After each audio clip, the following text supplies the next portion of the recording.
So, why don't I let you... Who are you, and what did you do with yourself? Care to explain yourself? You brought on... You've ruined haunted houses for me. I'm sorry. No, actually, it made it more interesting.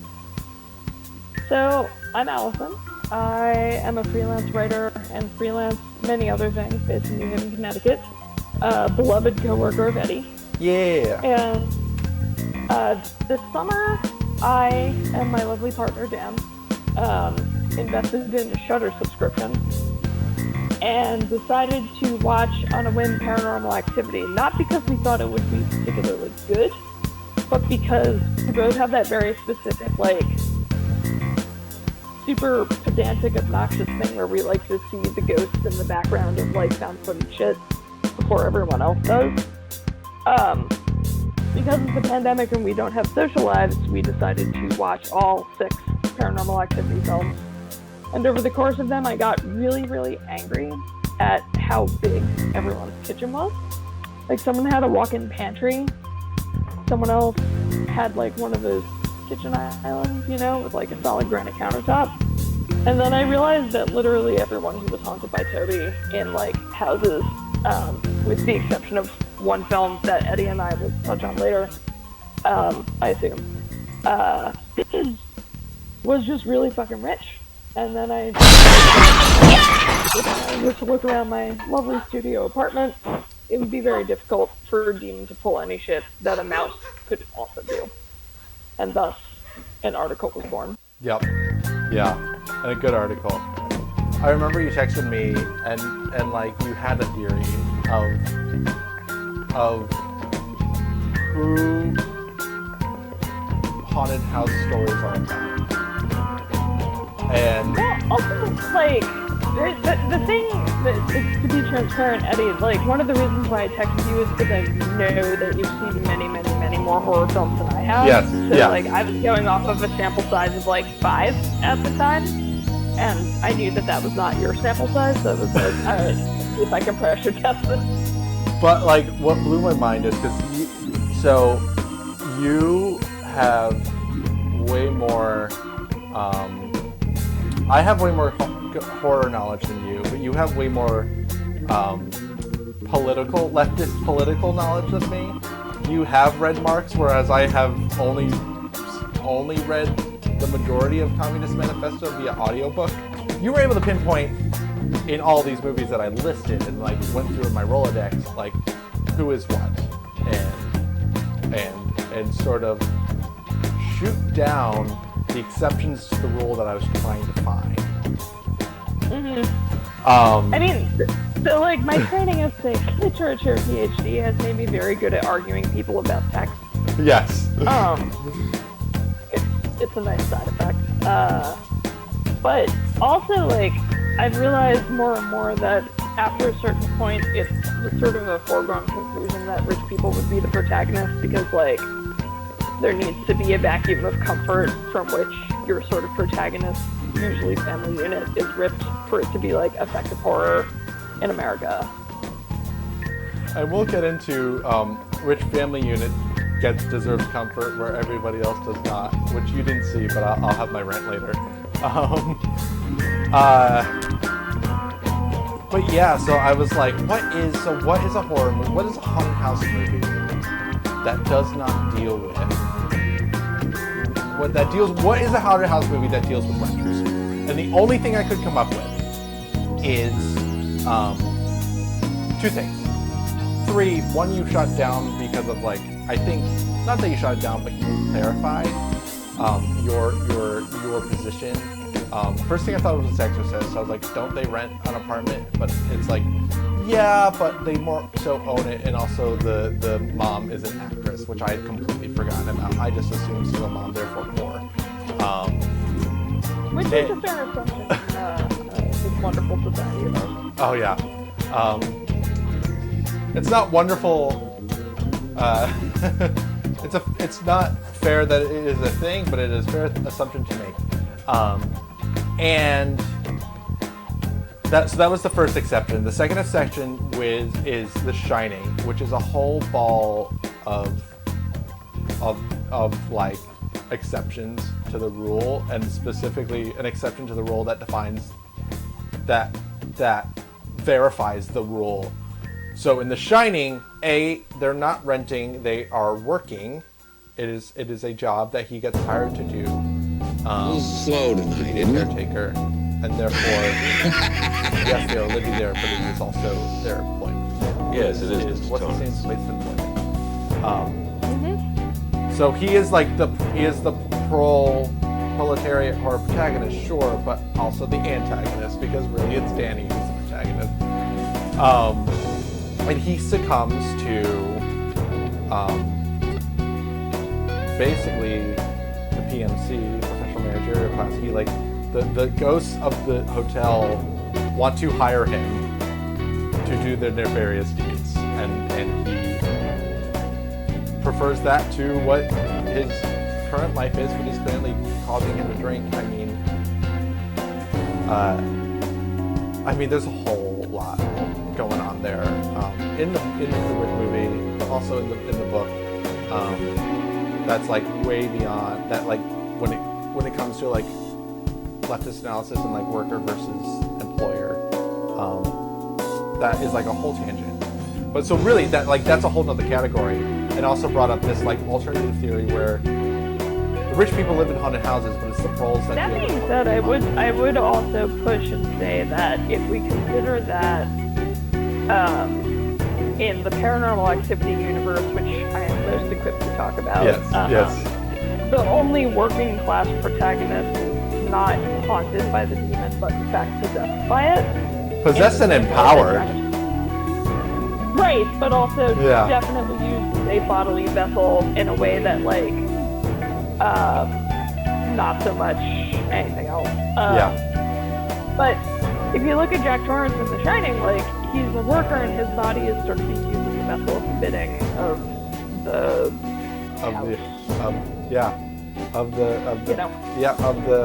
owners of the meat production, aka the demons of the Overlook. Exactly. So like that offered like the flip side to the rule. And then the third exception I could find was Dark Water, which is very explicitly in an apartment building, but that is a Korean horror adapted to the American. And so that sort of nixes it in terms of like culturally, how do we view haunted houses? We view them as like it's the corruption of the idyllic American, like the American dream is on a home. Like that's the ultimate objective they sell you, or at least used to sell us in like the 50s. Of get a job, own a home, be like any regular American.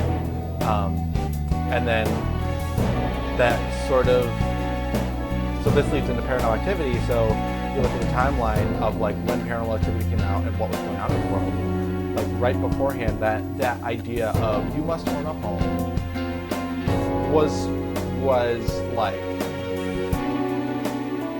was itself possessed by a demon of greed. That dream was corrupted by like it was like, yeah, and you get a home, and you get a home, and you get a home, and none of y'all can afford the mortgage. And so 2008 happened. Also, like that was a major time in which housing was viewed not so much as like a home or primary place of residence, but instead a commodity, right? Yeah. And so as that change happens, the idea of flippable houses, you have to make mansions.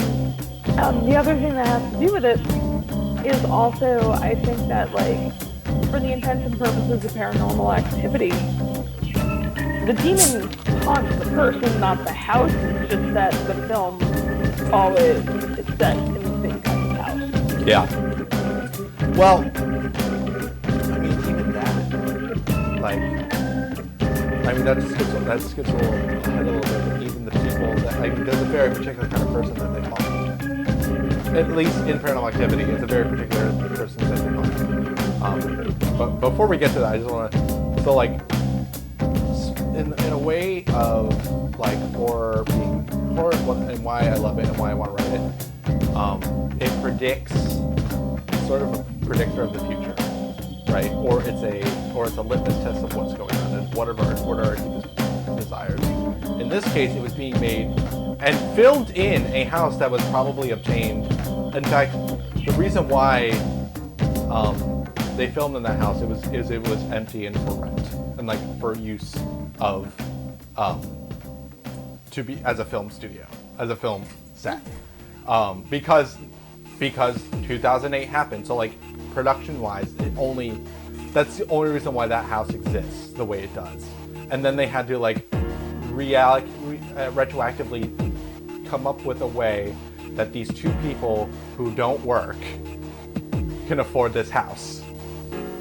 And Mike is a day trader, and he's coded as like an early 21st century tech bro, right? Like, right. In a lot of in the film, you see him wearing a shirt that's clearly designed to be some sort of like tech company logo with it. Yeah. And he like has a scratch to be able to afford like fancy camera equipment and stuff like that. But like, so, like even in some ways, they tried to make the case for it, but I'm sorry, if I'm that young and I'm like shacking up with a student who's like studying to be a teacher, there's no income potential there, folks. Well, also what we'll find out later and isn't established in the first Paranormal Activity is he got money, and for a very particular reason. But yeah, like you kind of skipped it. Like you don't even need the subtext for the tech bro is there, and this sort of like IRL foreshadowing of the tech bro is there. Like later on, they will become the monsters in such a film. Which, if you haven't seen Invisible Man, Allison, oh my god, it's it is all of what we're talking about right now. It is very good, and it has way more subtext than it needs to have. It is, in my opinion, it is the best horror remake of all time. All right, that's some pretty fucking deep praise there. I know, and I'm judgmental when it comes to that. When it comes to a lot of things, but Mika is this like foreshadowing of the tech bro, the douchey tech bro. Like he does everything. Allison Postmodern Land wants to know: have you watched Parasite? Yes, I have. I was actually going to say, if folks want some fun, not quite horror, but like horror adjacent films. That are not subtle at all in their class politics, I highly recommend Parasite, and I also double plus recommend Bacurau, which is a Brazilian film. I'd say it's like sci-fi thriller, but it gets a little creepy. Yeah. A little bit. Yeah. It's great. Just everything you want to see in the year of our Lord. Yeah. 2020.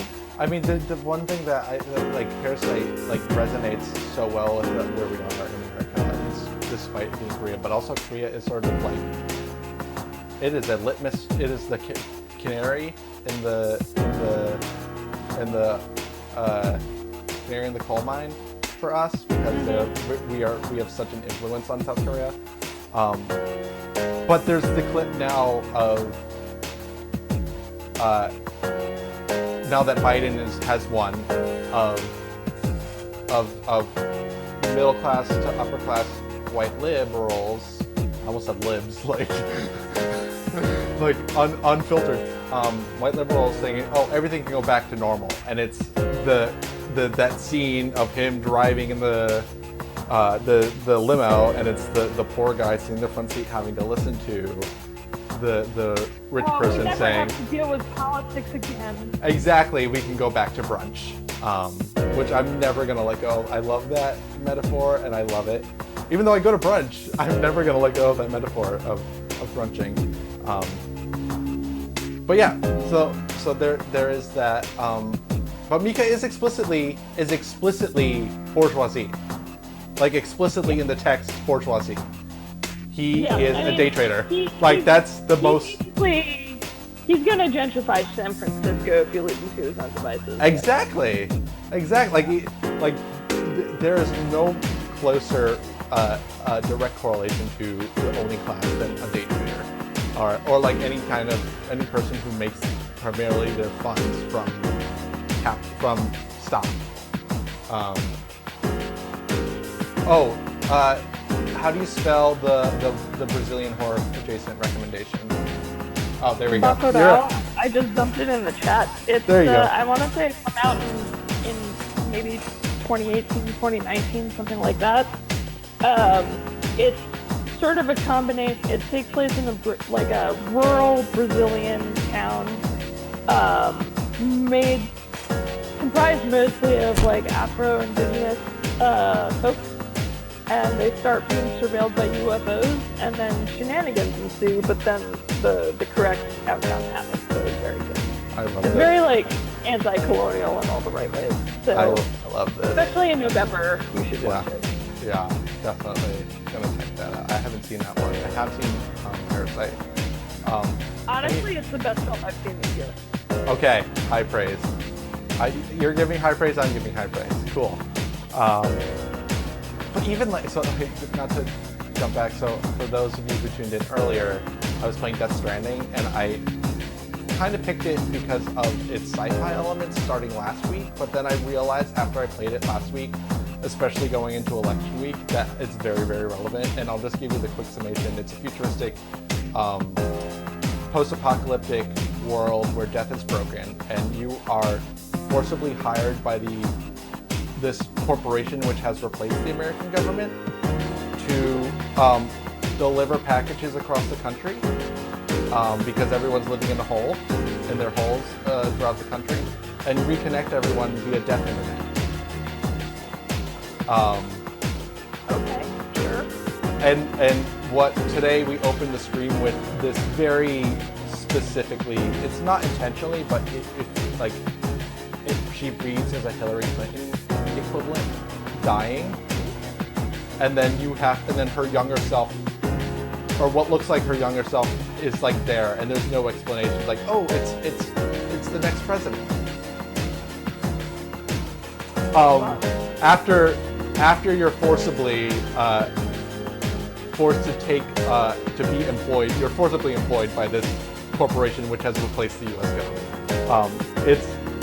And I was like, oh, there's a lot going on here, and it is like very specifically American, and I'm like, oh, this is perfect. Anyways, back to Paranormal Activity.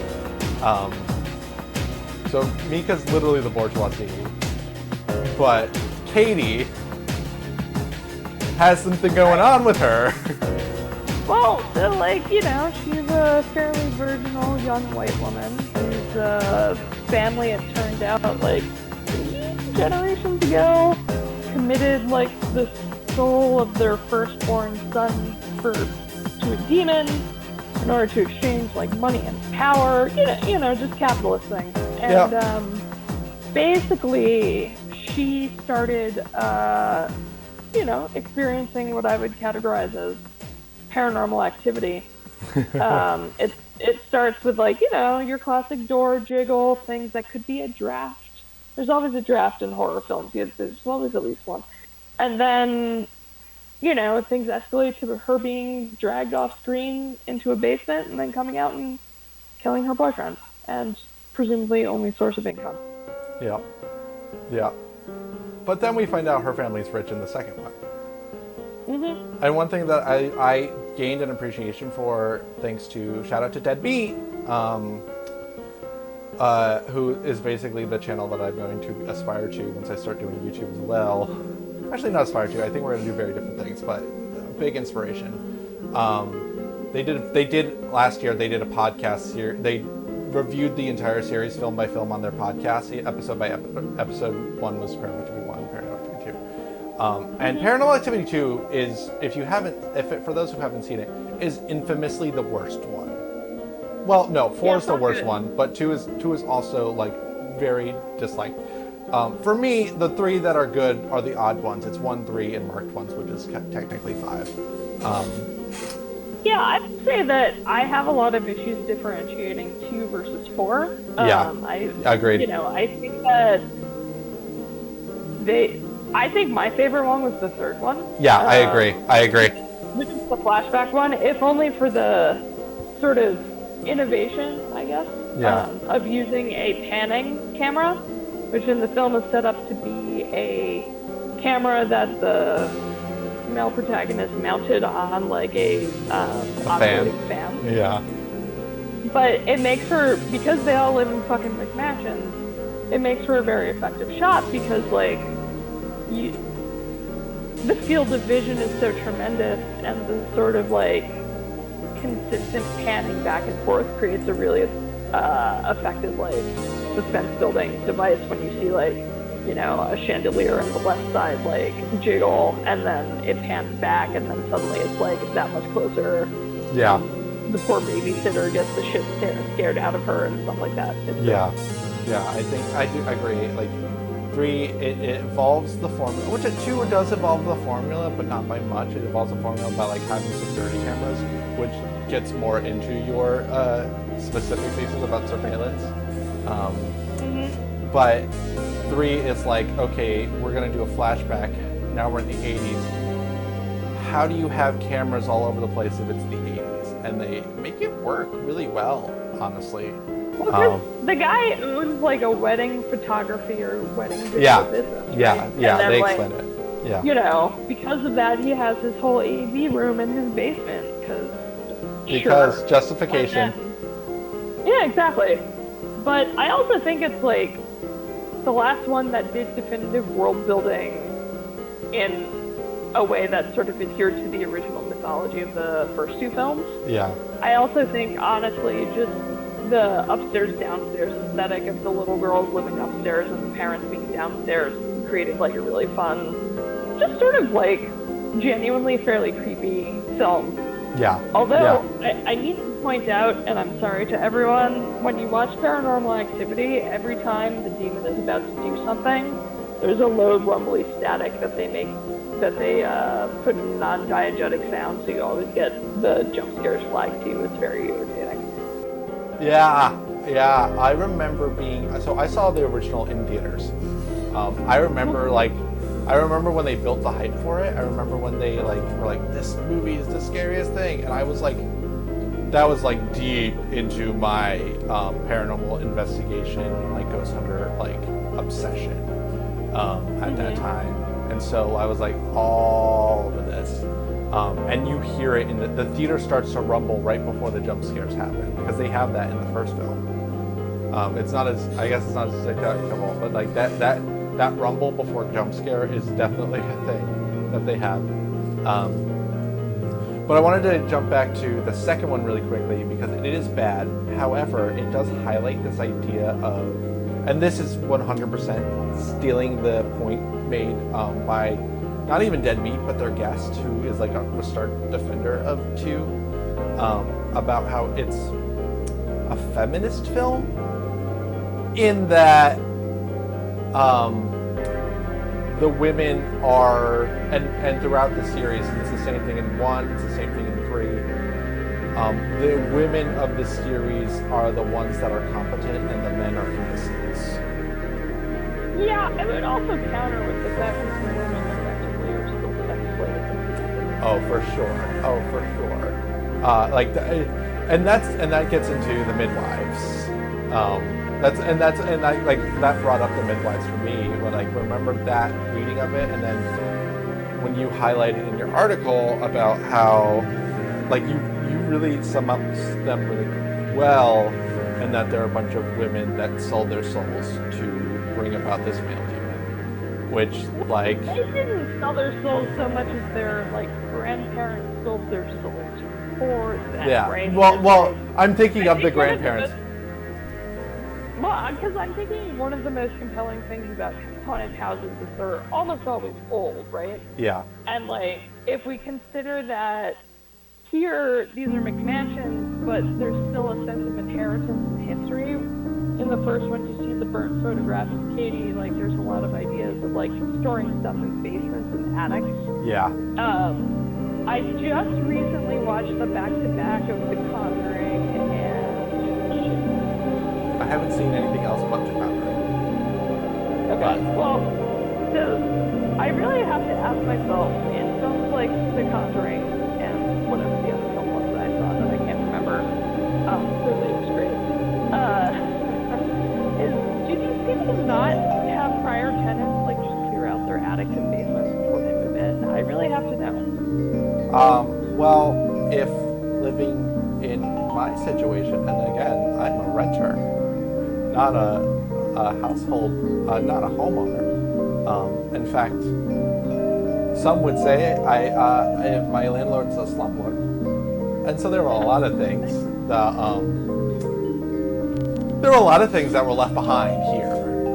And I imagine like old enough houses, like at a certain point, you just abandon what's left behind, and if the other people want it, if the next people want it, it's up for grabs.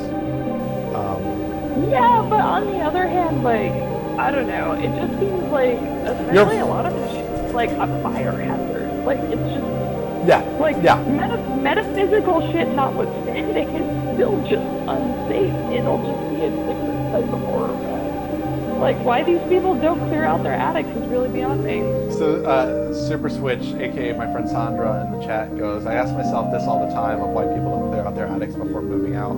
But in her case, attics themselves fascinate her because they're not a thing in Puerto Rico, where she's from.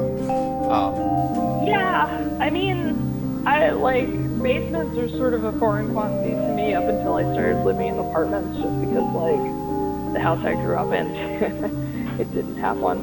But, like, the whole concept of having, like, rafters worth of storage, I don't know. I live in a studio apartment that has one closet for the entire unit, so I also, like, don't really know what built-in storage is. I mean, what's behind me is the extent of my, like, personal living space, and then I have one closet beyond that. So, felt and seen. But what I was going to say about the midwives, like, and you're right, it's not that they sold their souls, they sold their children's souls, which is honestly even more after the point of thinking about, you know, the election, but also and like this, not this specific point in time, but like historically, white women were like, came all the way out for Trump in the election. And this idea of white, like or not just conservative, but like white women of a certain class living in a certain area, a very suburban area, that like they want what they want, and part of it is girl power. They're going to be a girl boss, and they're going to get what they want. But they're also gonna they're gonna worship a man, be it Jesus or be it Trump, to get those things, and damned what their future's gonna be. Like, there's just a whole like mess of like subconscious. I don't think any of this was written intentionally into the script, but it's like what it evokes when you watch it, especially in this climate now, and like what was leading up to it. And when like when Paranormal Activity 3 came out, that was like mid-Obama by that point. Yeah. So I mean, the other thing to think about though is I think a lot of this also happens from living in sort of McMansion developments in the suburbs, right? Yeah. Like, the average going price of a house where the first Paranormal Activity film was filmed was about $800,000, but it could go up to 1.3 mil. Yeah. And like, there's a sense of constant surveillance in the suburbs that, you know, if you think about like HOAs or homeowners associations, yeah, like other such organizations that effectively exist to police conformity. And like the reason why a lot of punk music and hardcore music comes out of really angry kids in the suburbs is because there's always this like absolute fanatical devotion to the idea of conformity, and there's a sense of surveillance that comes from that, right? Yeah. That's why you see like people getting nasty notes if they have like a Black Lives Matter sign in the suburbs. It's all sort of that logic. And so like I think one of the things that is subconsciously unsettling about Paranormal Activity is that surveillance is both a futile tool on the part of the protagonist family unit and also turns against them in the sense that Toby functions first as a surveilling quantity, and then as he is paid attention to more, he can start to affect their behavior. which is like one of the main tenets of surveillance capitalism. Yeah. And like you said in the article, like this came out the year of the first iPhone. And so it was, again, horror as a premonition, horror like foreseeing the rise of what's about to come in society and like being that sort of litmus test. I wanted to talk upon, I brought this up to you, but for the audience, again, was a big Ghost Hunters nerd. And not Ghost Adventures. Ghost Adventures is what's popular now, but the original was Ghost Hunters. Now, once upon a time, horror or the idea of a ghost hunter or like a ghost, I mean, Ghostbusters. They go in, who are you going to call Ghostbusters? They're going to bust the ghosts. They're going to suck them up. They're going to like get rid of them. Before that, there was the seance and the Exorcist, the exorcism. That was like the horror movie of the 70s. That was the possession. Yeah, Tony, give the ghost a suck. And it was spiritual, and the process was, we are going to come in and help and get rid of the ghost. Enter Ghost Hunters, which has an explicitly secular, if not, they're not quite skeptics, but they're just on that cusp of like quote rational thinking, like overly rational thinking of yes there may be ghosts, but there could also be other things. And what they did was they went in, they set up cameras, they pulled out EVP recorders, EMF detectors, all the tools. And they collected evidence, and then at the end of the show they go, here you go, you have a ghost. Look at this ghost. Look at this ghost we caught. Okay, bye. Like, they don't deal with it anything. And that continues, that thread continues to this day. Ghost Adventures, they go in, oh look, you have a ghost. Phasmophobia, the new video game, again, you go in there, your objective is to use the various clues that you find to figure out what the ghost is, and then you get the fuck out. It's not, how do we get rid of this ghost? It is, what is this ghost? Okay, it's a ghost, bye. And that's what... I mean... Go ahead. I think that it's also, like, with this comes, if you think about the original logic of surveillance and sort of having, say, security cameras mounted, right? They were supposed to be deterrent measures. Here, in Paranormal Activity, having these deterrent measures is actually giving the demon energy and sort of, like, being the, like, first mover behind the whole plot of any of the paranormal films, right? Yeah. And, like, I think also the idea of documentation implies a sense of passivity that you get when, let's face it, we're all trapped behind screens right now, right? Yeah. And, like, as our sort of consumption of images and consumption of videos has increased, like, at a precipitous pace since the advent of the smartphone and the advent of, like, YouTube and things like that, there's this sense always that we have this screen between us. Yeah. And so, like, I think horror films are also really just reacting to that. Like, found footage is compelling because it could be something you find on YouTube. Like, in the same way that, like, creepypasta kind of works, right? Like, or, like, Chuckles the Clown, shit like that. Like, you have this sense of, like, it could be, it's found footage. And I think that a lot of the aspects of surveillance and filming and this idea that to seize to prevent something, really, like, horror films take that to the most extreme. And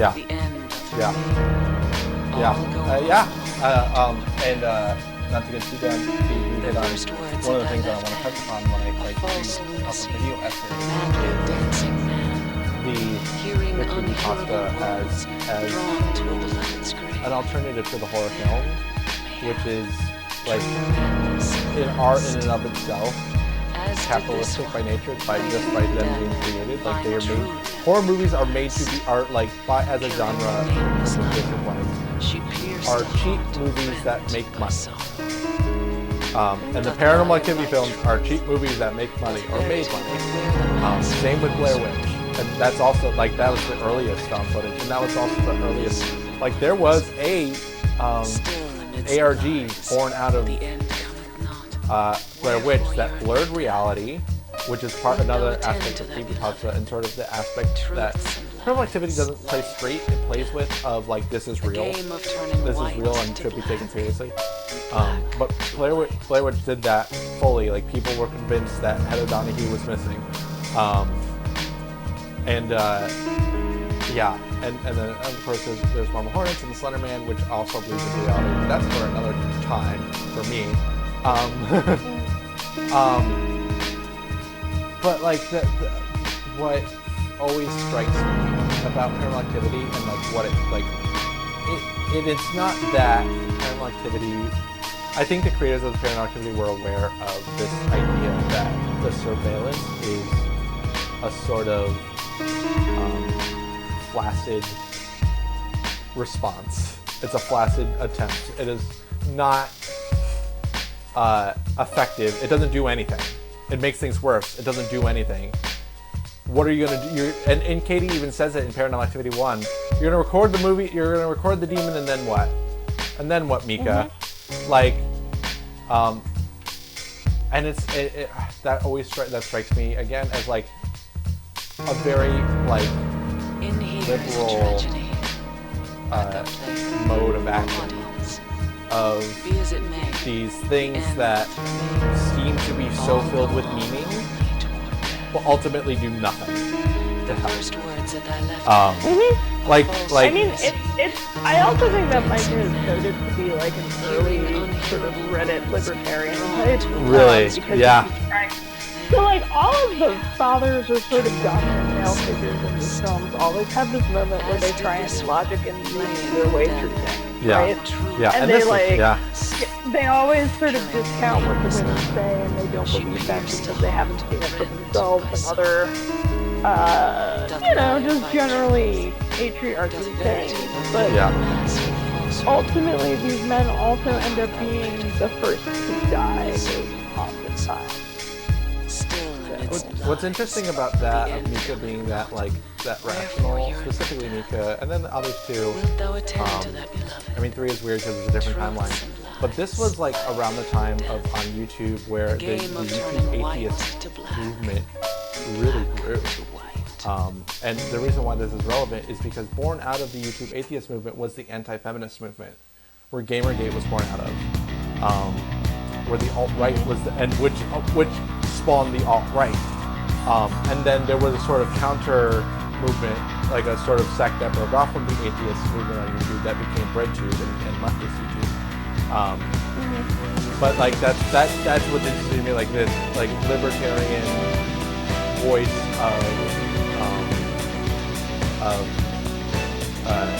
of rationality without actually making sense at all. And to be fair, like American quote libertarians are really just liberal and are in fact like a purest version of what liberalism is in free market capitalism and civil liberties. Like that, if you look at the Wikipedia article of liberalism, that's what that is. And it's usually those policies that, for better or for worse, don't do anything. It's not that they don't actively, or they actively harm, like the camera does, or they just don't do anything. I think explicitly like Nancy Pelosi wearing the pentacle. Like it's like she means very well, but like A, it's kind of insulting. B, it's like doesn't like we're in a pandemic and black people are being shot by police. Do something about that. Like do something harm. You know what I mean? Like we love to see a symbolic gesture or an end promise, right? Like, so much of liberal politics is about optics and messaging without any eye towards substance, right? Yeah. And that's why there's like the whole idea of like platforms and what have you, but at the same time, like unless there's something meaningfully good happening for the American people fundamentally, like why should that be respected? Yeah.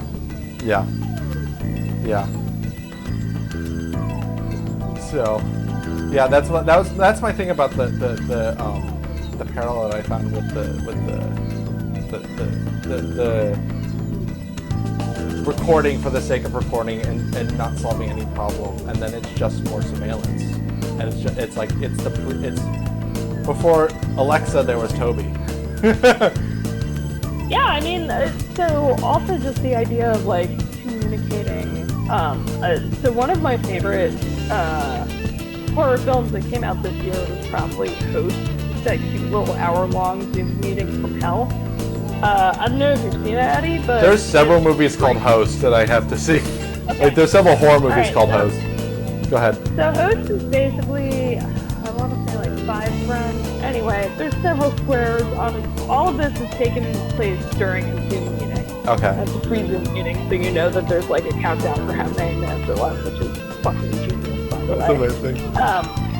And so they decide to, like, you know, it's a pandemic, no one can go outside. Let's hold a digital seance. And one person, like, fucks up. So it's a horror film and things happen.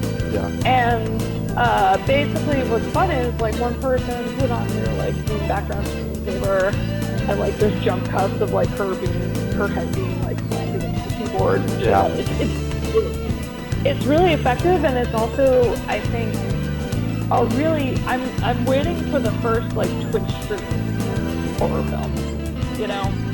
Yes. Well, there is Unfriended before that, which was Skype. And then Unfriended Dark Web, which was Skype plus the Dark Web. Which I haven't seen, but I've heard are excellent as well. But yeah, no, there's Twitch, and that's one of the reasons why I started streaming here. Is like there is so much untapped potential, because right now, so where like Twitch started, it was video games, right? And then they were like, and then artists started streaming their artwork, so art, just video games and the arts. And then this, I feel like maybe this has been going on, but I feel like this past, like since in the era of Trump, Twitch politics has become a thing. Like people do panels about they host their own debates that they take off of Twitter and then hash it out on Twitch, which is both brilliant and infuriating, because like ultimately it's just entertainment. That is all it is. It is not. They are not going to, nor are they trying, nor are they success. Like even if they try, hashtag Xander Hall, hashtag Destiny, hashtag Vosh, hashtag Riley Grace Strong, like they're all like, and Riley does it well, but a lot of them like they think that they're solving the world's problems, but they're not. They're just they're there. It's they make a joke about blood sports, but that's what it is. It's people yelling about political ideas, and because there's only so much you can do on Twitter. Then they move to the Coliseum. It's like Twitter's the banter beforehand, and then they go into the Coliseum, and it's Twitch. Well, I also feel like there's always the sort of tension between theory and practice, right? And right. Like one of my favorite communist writers, Gramsci, elaborated on the idea of like so there's like your base, your structure, and then your superstructure, and sort of he did a lot of thinking through how like the media and artists and anyone who creates or like helps create a discourse, right? Yeah. Like what role they have in helping to foment the revolutionary change that would be necessitated for a shift from the capitalist structure to the communist one, right? Yeah. And like, I think that while having this sort of like idea of debate is very, very good, you also have to be organizing and getting involved with local organizations in your community, not on the screen, to the best of your ability. And let us please recognize that everyone has something to contribute. It just might not all be canvassing, or it might not all be something else, right? Yeah. And like, let me be clear, when I say organizing, I don't just mean going to meetings, because not everyone has that, and that's okay. But like, at the end of the day, if you're not trying to do something to improve your community, you don't really have a right to shout in the... That's a whole soapbox that I've been frustrated about separately from this. But going back on topic, Let's talk about the marked ones, because the marked ones is like such a fascinating. I love it. You don't love it, like it so much. I understand.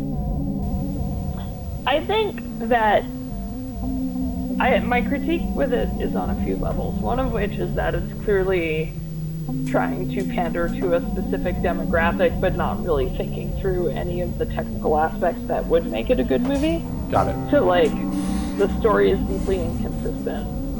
I think that, like, there's a lot that needs to be explained to make the plot work, and it would have taken about 15 extra minutes of film footage to do it.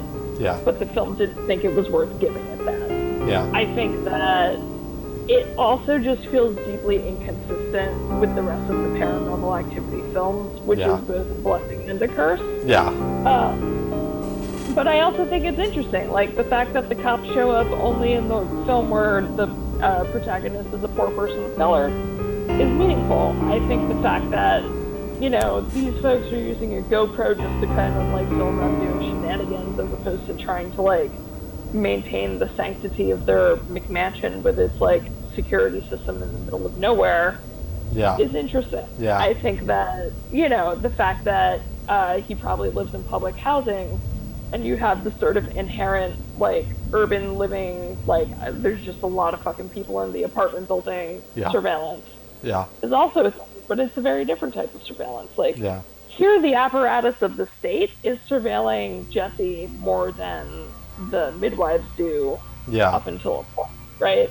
And like the fact that his body is basically considered a vessel for demonic power, but he's like no one special is I think also interesting when we consider how like the rich white women are treated as like vessels of the sacred like demonic messiah whatever. I'm also realizing like the parallels that I never wanted to exist between her Paranormal Activity, specifically 3, and Hereditary. That just hit me, and I'm like, oh no. That's a whole. I could spend hours talking about that one. I'm sure you can too.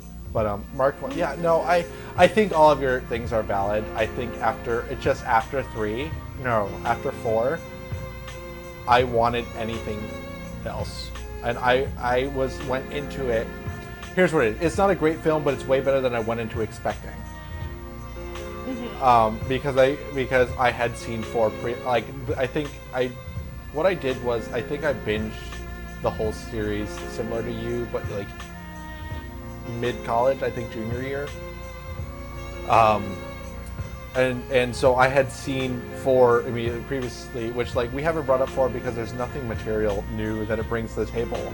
It is just it's 2 part 2. Yeah, I would say that the one sort of substantive change is the shift from cameras to Skype phones. Whatever. I think that's a big one. I think also like the ubiquity of laptops is a big one. I think also that like we generic video game system with all of the laser dots was the touch. Connect. That was Xbox Connect. Yes. So sorry folks, I grew up without video games, so I know nothing. What are those? About this world. No. So. I think technologically it furthers along what the first Paranormal Activity is already saying, and it shows where the world has gone since the first Paranormal Activity. But in terms of plot, in terms of like, yes, there's great new scares, but in terms of like, for me, the narrative comes to a standstill. Like you feel there's a progression from 1 to 2, even though 2 technically takes place before 1. You feel a progression from 1 to 2, 2 to 3. Again, even though 3 takes place before 2.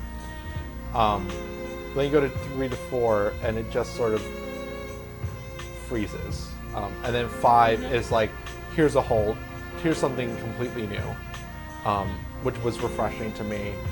Here is a not rich white protagonist, which was refreshing, and now he has superpowers, which is like, for me, this is no substantive reason to. Thanks for stopping by, Sandra. Yeah, I'll send you the VOD when it's done. This is not a substantive reason to like it, but like the Power Rangers nerd in me as a kid loves the switch to superpowers, basically. That's fair. I respect that. I just think it's also like the fact that he starts developing like animalistic rage is just kind of a little bit fraught. Yeah, that's a little icky. Yeah. And like on some levels, it's just another story of the literal demonization of people of color, right? Yeah, and like that to me, just like the fact that they were trying to advertise it to a lot of like Hispanic and Latino audiences, as like a film about them, but then it's ultimately not a good look for any of the. It's just like kind of not a good look for anybody in that movie. Everybody's sus. It felt mad sus. Basically. Yeah. Well, that's. Yeah, I mean, I'm very fair, and to be fair, I haven't watched it since I first watched it, so I remember enjoying it, but I think your critiques are definitely apt. Yeah. Not to rush things, Eddie, but I think I'd like to bounce in like 5 or 10 minutes. No, that's perfect. Today was my first day of rework at the Festival of Arts and Ideas with Eddie, so. And you did. There's a lot to do.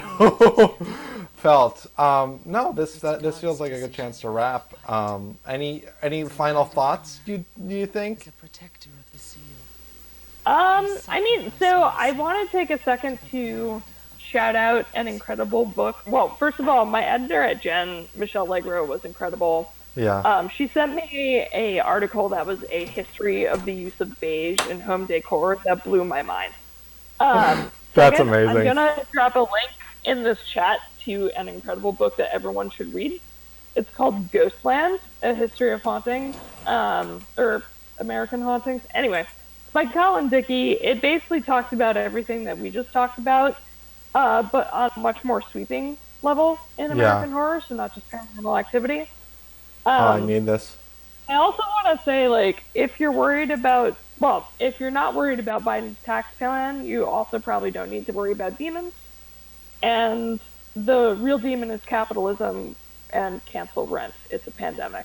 That's what I have to say. I concur on all fronts. And the real demon is capitalism is why I write horror, to show people that. Indeed. Well, thank you so much, my friend. Until we meet again, which will be next Sunday when we go climbing. Yes. And I'm very excited. Yes. Allison is also my climbing buddy, and I am very addicted thanks to her. Well, alrighty. You have a good night, my friend. Good night, friends.